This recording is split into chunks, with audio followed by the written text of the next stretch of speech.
Hello and welcome to the Traffic Inspector First Steps tutorial video.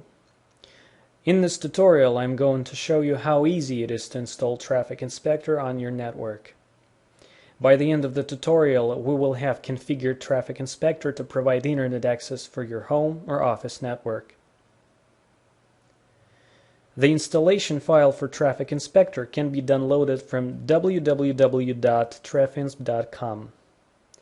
Just navigate to the download section of our website and click the download button.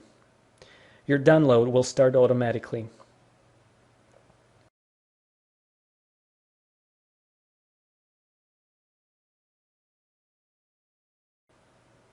If you are installing on Windows 7 or Vista, there will be a UAC prompt, so click Yes to let the installer run.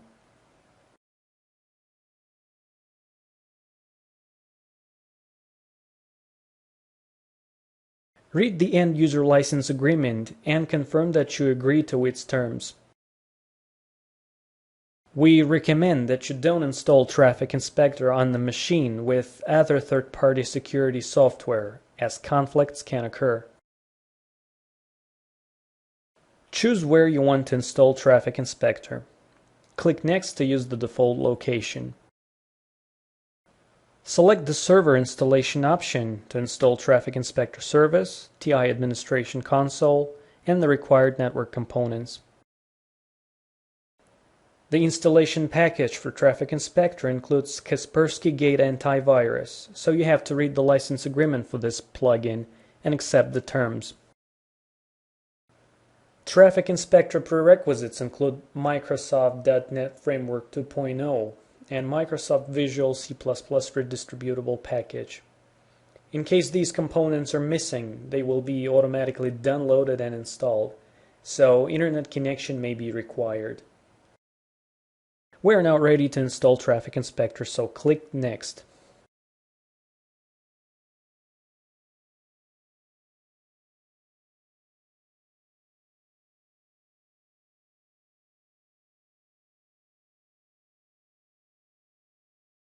Once installation is complete, you can open the Administration Console.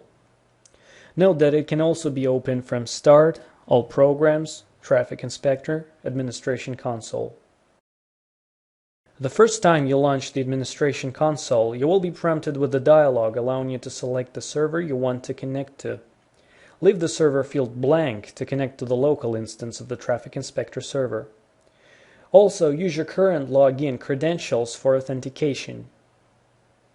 The startup process may take some time, so please be patient.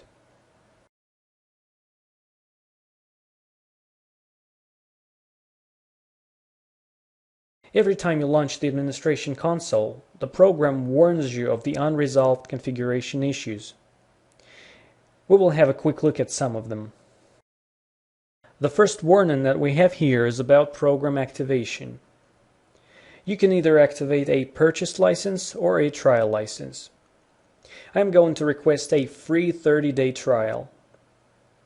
Click on the Activate a Free Trial License link, click Next, and then Activate.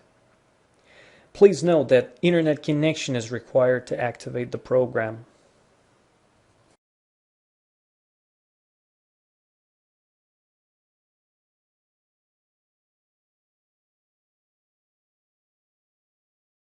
Now, another important issue is administrative access. That's the second warning that we have. What it basically says is that by default, all Windows users are granted access to the Administration Console, and we're going to disable this behavior.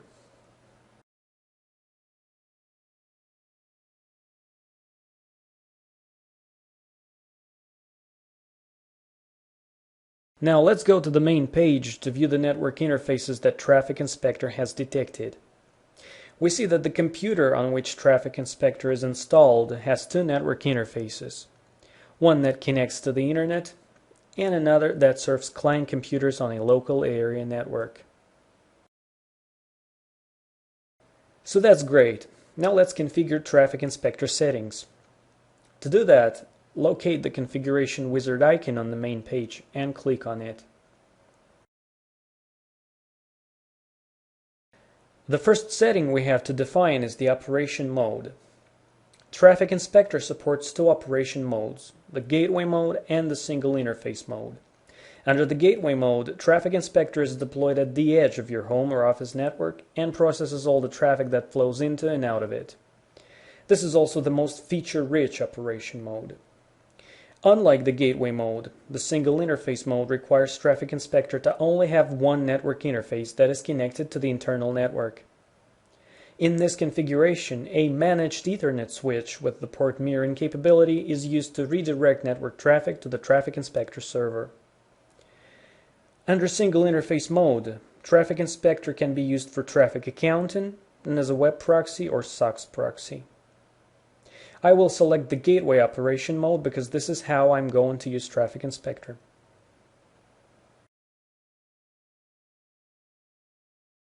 The Windows Network Address Translation Service tab is used to select the service that provides the network address translation functionality. On Windows, this is either the Internet Connection Sharing service or the Routing and Remote Access service. I'll choose the NAT is provided by ICS automatic configuration option because it is more appropriate on non-server operating systems.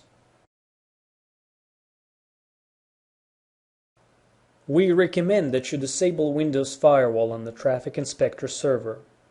The fact is that Traffic Inspector features a custom firewall, which is very strict by default and effectively prevents unauthorized access to your network and services from the Internet. So I make an appropriate selection, then click Next twice, and then Continue.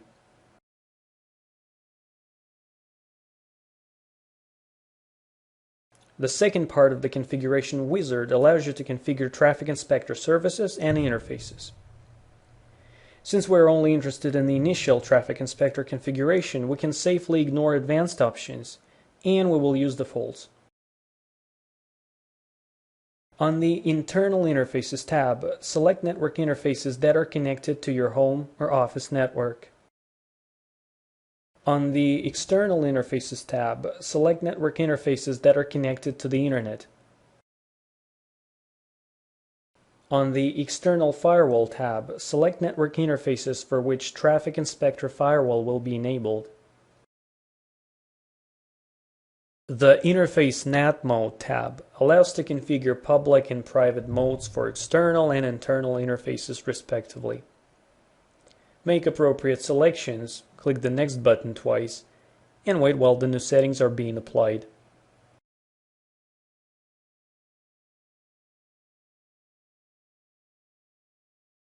In case ICS is enabled, your internal network interface will be automatically set to use IP address 192.168.137.1. The warning below informs that the IP address of the internal network interface has been automatically changed. If required, you can always change the IP address of the internal network interface of the server. However, please note that changing the address will prevent the Internet Connection Sharing DHCP server from operating.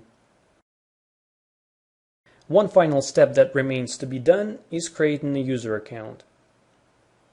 Traffic Inspector is an identity-based solution, and because of this, a user must generally have a user account to access the Internet. In order to create a user account, go to the main page and click the Create a User link. Our user will connect over the LAN and will be authenticated by IP address. Since I don't know the exact IP address that will be assigned to the user host by the DHCP server, I will specify the entire IP range used on the internal network.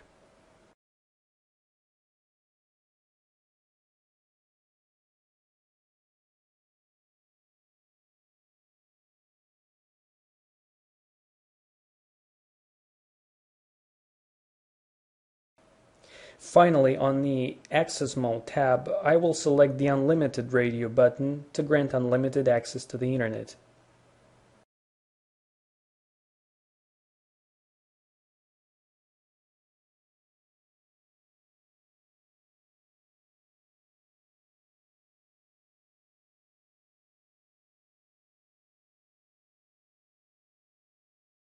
So that's it. Traffic Inspector is now ready to serve the local network.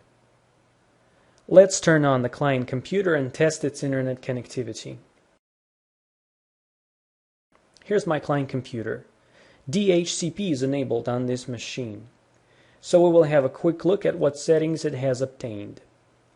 By opening a command prompt and entering the command ipconfig/all, we see that DHCP is enabled and that the DHCP server is the machine on which Traffic Inspector is installed.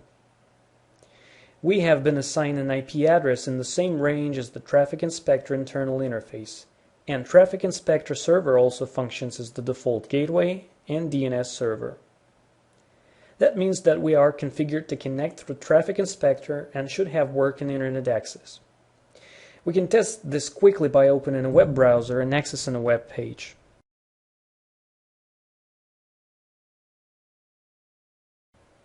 That's working, so we're all connected. So that's great. Traffic Inspector is configured, users are connecting through it to the internet, and it was a quick and easy process. From here, you may want to think about controlling web access, which is the topic that will be covered in one of our next tutorial videos. As always, if you have any questions or need any assistance, don't hesitate to contact our support team by email at support@trafinsp.com or visit our website. Thanks for watching.